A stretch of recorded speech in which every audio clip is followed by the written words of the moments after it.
For all the clubs that are with us, my understanding is that we have enabled the new Skate Canada features for every single club that is with Skate Canada and with Uplifter. And just last Thursday, it was very exciting. Skate Canada opened up their API connection and opened up their new membership portal so that we actually now have all of the initial feature sets available to all of our clubs. So I know that over the past couple of weeks, some of the clubs had just finished the first couple of steps in terms of the setup.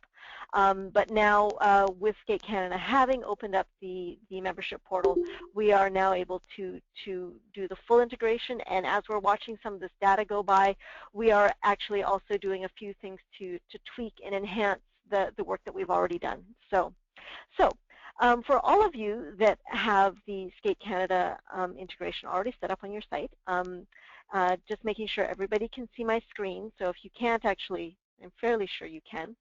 If you can't, please feel free to send us a message over chat and I'll have Garrett give you a hand.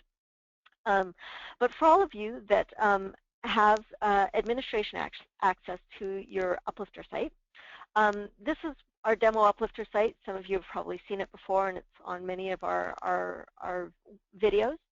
I'm logged in as Alan, who is our trustee administrator, and I'm going to go to my administration access, which is where all of you go to probably every day that you're with the club. And I'm just going to walk through some of the initial setup that most of you have probably already done, but I'm just going to go through it briefly just in case anybody has any questions and so you can see it fully in action.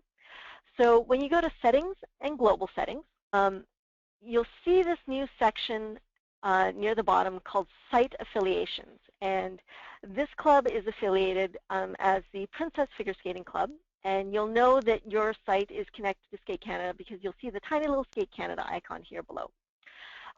So by default, Uplifter will send to Skate Canada these first 4 fields: the skater first name, last name, birth date, and the postal code on the invoice for which they actually registered with. So alternatively, or as well, if you would like to specify any other fields that will be sent to Skate Canada, you can just check these off here. So we had mentioned to a lot of the clubs that you should have an explicit policy somewhere along the way that describes to your members exactly what information is being shared with Skate Canada as a Skate Canada member. This allows you to provide some granularity in terms of which information is sent. After having spoken to many of the clubs that work with us, we noticed that some clubs send all of the information and some clubs only send some of the very little of the information. So this allows you the control and the granularity to send the information that you typically send as a club. One thing that we have noticed that is a little bit new, with the new Skate Canada membership portal, you will notice that the Skate Canada membership portal does require all of these fields plus 1 or 2 more. In our initial integration with Skate Canada, they told us that these 4 fields are all that we need to send using Uplifter. So you will notice a little bit of a different workflow and a little bit of a different information exchange that happens by using Uplifter. But from what I've been told with Skate Canada, everything that's going through Uplifter should be just fine. So, so you can check off the fields that you plan on sending to Skate Canada for each of your skaters. Once you've done that, the next step that each of you also have to do is under Settings and Categories. I'm sure a lot of you are familiar with the idea of sending your activities in the old members only portal in terms of what your skater is doing. In order to send those activities, what you need to do is you need to go to your categories, and you'll see here that I have this little Skate Canada icon beside each of my categories, which means I've set them up. If you don't have a logo beside each of these categories, just click Edit, and from the drop-down, select the Skate Canada activity or category in which your categories match up to their categories. And what will happen is, once you click Update, it will connect those categories together. What will happen is when you send your season registration through for your skaters up to Skate Canada, Uplifter will check the category level, which the skater is set to in progress in, map that back up to the category, and that is the activity that is going to be sent to Skate Canada. So if your skater is in multiple categories, let's say they are in both a CAN Power program and a CAN Skate program, it will send both CAN Power and CAN Skate up to Skate Canada. They've indicated to us that it doesn't really matter the priority. It used to be that they had a primary activity and a secondary activity. That doesn't seem to be a requirement anymore. We just need to send all the activities that skaters are actually registered in. So you need to set this up before you're able to do any further integration with the Skate Canada membership database, so that we make sure that we have everything sort of in place before you do so. So once those things are in place, a couple of things that you'll notice. So we're going to go to a quick participant profile. I'm going to look up actually my own participant profile here. So this is myself here in our demo database, and you'll notice here that this is my Skate Canada number, and because what we need to do is we need to connect every single one of your skater profiles in your Uplifter site with a Skate Canada membership profile. So with this little icon that you see here beside the Skate Canada number, this means that this skater has been connected to Skate Canada with the membership database, and we've basically created a link between the two records. And this is the Skate Canada number that's being used for the link. So what happens is, what you can also do is you can also try to update this information.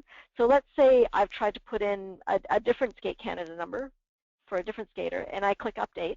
Right at this point in time, Uplifter is going to connect to the Skate Canada membership database and try and connect this skater with that Skate Canada number up to the Skate Canada membership database. And you'll just have to be patient with us because the Skate Canada membership database is probably just a little bit busy right now. It takes a minute to connect, make that handshake, query the records, and look for a match. You'll notice that it came back with my real Skate Canada number. So just what we typically do with the skater profiles here is we take a look at the Skate Canada number, and we also try and do a match based on first name, last name, birth date, postal code, and gender of the skater to try and find matches. Just based on some of the feedback that we've been receiving from some of the different clubs, we have noticed that there have been some skater profiles that aren't matching up because there happens to be more than one Skate Canada number for a skater in the Skate Canada membership database. Or maybe a lot of the fields that we are looking to try and match up don't match. So maybe you have the right Skate Canada number, but the birthday is wildly off or the name's completely off. We try and provide a few different elements to help you match, and now that we've seen some of the data come through, we are actually making some adjustments to those algorithms to help better match and better suggest some of these profiles. But just know that you can't randomly add whatever Skate Canada number here you want and hope that it works with the skater profile. And that's why there's this little bit of work that needs to be done to match each of the skaters up with the right profile. And I will get into that a little bit further in a moment here, but I just wanted to give you an idea of what that looks like for the skater. Now, when the skater actually registers, when they add their Skate Canada number, we check on basically all the fields. We make sure that Skate Canada number matches along with last name and their birth date before we actually automatically do a match. So the next page that a lot of you have probably looked at is the Skate Canada memberships page, and it's our matching and submission page that we call it. Now, right at this moment, you'll notice that when you've gone to this page, it takes just a minute to get through everything. Know that, and it really just depends on how big your Uplifter database is. What it's doing is it's going through your entire Uplifter database, finding all of the participants in your Uplifter database, and trying to match them or find possible logical matches for all of those skaters in Skate Canada's database.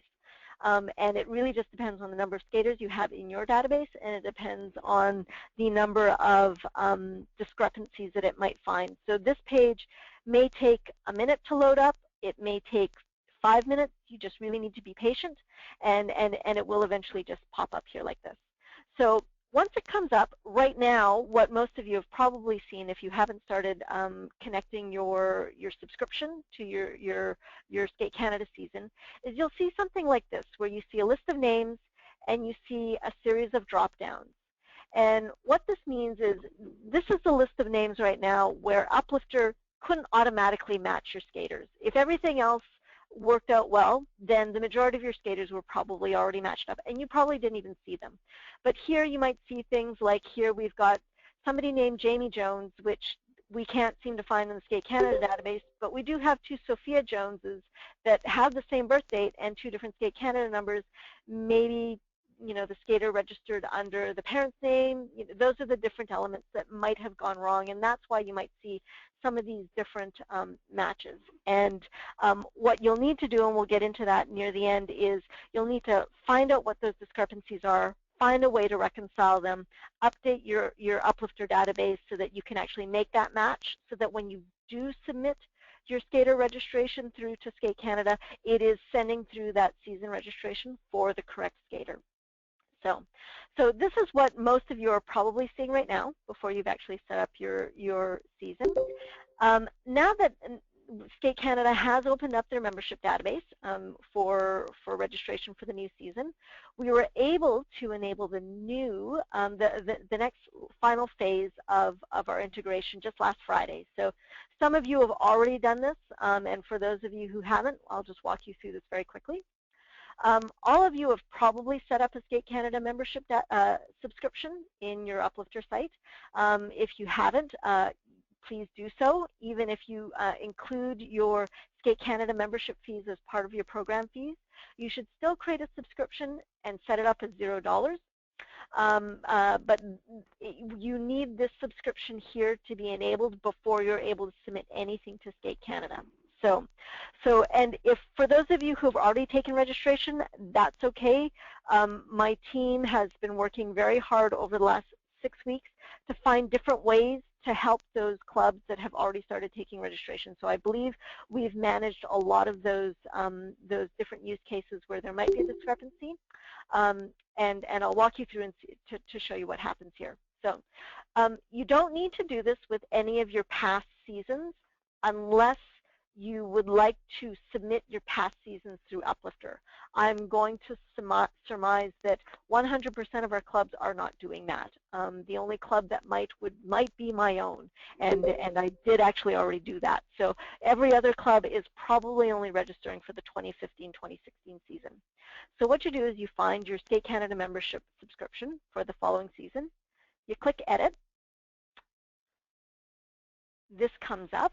And what you'll see now is under the subscription duration, you're going to see this new drop-down for Skate Canada season. So what we'll do here is the first thing we'll do is we will delete the start date, delete the end date, and what we're going to do is we are going to connect this to a specific season in the Skate Canada database. So what appears here in the drop-down are the different seasons that Skate Canada has available for registration at the time. So for this one, we are going to connect to the 2015-2016 season. And once we've done that, we're going to click Save. So what this will do is for any registrations that you've already collected on this subscription, it's automatically going to take all of those subscriptions and reset them so that they need to be resent to Skate Canada for submission. So now when I go back and I go and edit that, edit the subscription, you'll see here that now the season drop-down has changed to 2015-2016. So just a word of warning, if you've already started taking registrations, once you've selected that season and click Save, you can't change it unless you haven't yet taken any registrations yet. So be sure you select carefully before you actually click Save, because once you've done that, you really can't go back in time and rechange it. Just make sure you've selected the correct season if you've already started taking registrations. So if you haven't started taking registrations, if you make a mistake, you can go back and change it, but once Uplifter detects that there are registrations already set, this drop-down can't be changed at all. So now that you're now connected to the Skate Canada database and that connection has been made, a couple of different things that you'll notice is that for most of you that have created participant values in your site for the Skate Canada number, what Uplifter has done is Uplifter has basically taken all that information and converted that to a special field that we're using specifically to match up with your Skate Canada numbers for each of your skaters. So if you didn't have it before, you will now see this new field called Skate Canada number. For our French clubs, this also appears in French as Patinage Canada Nombre. Sorry, excuse my French, it's awful, I apologize.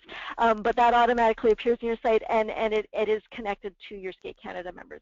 So that's the first thing that you'll see. As well, what happens is I'm going to log in as one of our other parents here, who is not an administrator. And what happens when that member is logged in, when they actually go to add a participant, which is what most of your parents will do, when they go and if they enter in a Skate Canada number, at this very moment, what it'll do is in the background, as the parent is registering, it's going to try and match that skater up based on the parameters that I'd suggested before, which are Skate Canada number, birth date, last name, and gender, and in certain cases, postal code. And what we'll do is we'll try and match that up as best we can with the Skate Canada membership. If it can find a logical match, it will connect that skater directly with the Skate Canada membership that skater has with Skate Canada. And as they go through the registration process, if that skater happens to be registered with a different club and that club has already registered with Skate Canada, the membership is already in place for the season, when they actually go to checkout, the Skate Canada membership will not appear on their invoice. So, so a couple of caveats. We are new into the season. We are also very new into the new Skate Canada membership portal, which means that Skate Canada only opened up registrations for the 2015-2016 year just 5 days ago, 6 days ago. So there's a good chance that even if your skater has registered with another club, the possibility that Skate Canada has already processed that registration and has a valid Skate Canada number for that skater and set up for the 2015-2016 year is probably fairly low. But as the season goes on, this will help streamline that process significantly. So, will new skaters automatically be given a new Skate Canada number? Yes, they will, but it doesn't happen immediately. So, in our initial tests, what happens is with a skater, the skater would leave the Skate Canada number blank. They would create that participant. They'll go through and register like I am going to go through right now.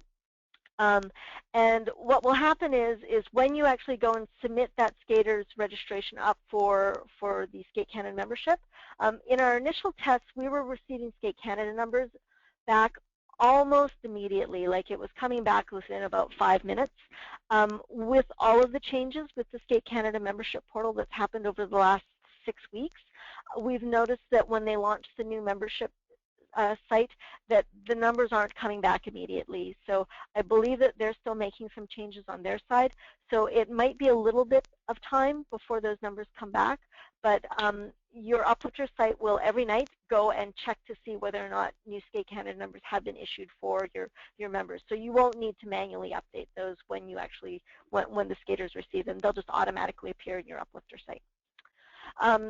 So I've now registered my son here, James Burns. You'll see that he has his Skate Canada membership fee that expires on August 31st, 2016, automatically added to his registration. As I mentioned, that if the skater is already registered with another home club and Skate Canada has that registration, this would just simply not appear on their invoice. So I'm going to click Confirm and Register. And the next page you'll see here is, and all of this works pretty much exactly the same as you're used to. There's very little that has changed. But here is the one page that has changed just slightly. So for all of those fields that you specified in your global settings that are going to be sent to Skate Canada, you'll now see this tiny little icon here beside each of those fields. And you'll see this little caveat here that says that the above noted fields plus the participant name and birth date are submitted by your club name to register your participants with Skate Canada. which includes insurance coverage and access to programs. Just a word of warning, this blurb here may change because this will likely have, State Canada may have some changes, and this has to be sort of standard wording. Keep in mind, however, that this standard wording isn't necessarily explicit consent from your skaters. We're trying to provide you with as many elements into the interface for you. We do really recommend that you create a policy or in your standard policies to have something that describes exactly the personal information that you're collecting from your participants and your members and how it is you're going to be sending it to Skate Canada. I know that I had requested to Skate Canada that they provide maybe some guidance for each of the clubs in terms of what that explicit policy or explicit consent should look like. And the reason why we've pushed that back to Skate Canada is because we actually don't know what Skate Canada is going to do with that data. And it's really up to Skate Canada to define that for their clubs. And once they've put together that sort of generic language, they'll probably put it up on info.skatecanada.ca. You can probably refer to that, and you can use that in your policies. If you have further questions on that, please feel free to reach out directly to Skate Canada via email, and they can maybe provide you with any additional guidance. So we do suggest that you mention this in your policies, have your skaters and your parents actually accept those policies. And then I'm going to click Confirm and Pay in Person. This part, again, is very similar to what you've seen in the past in terms of how your Uplifter site works. So none of that has changed other than the addition of these icons and this communication to the parents that this is the information that's going to be sent to a different third party directly through Uplifter.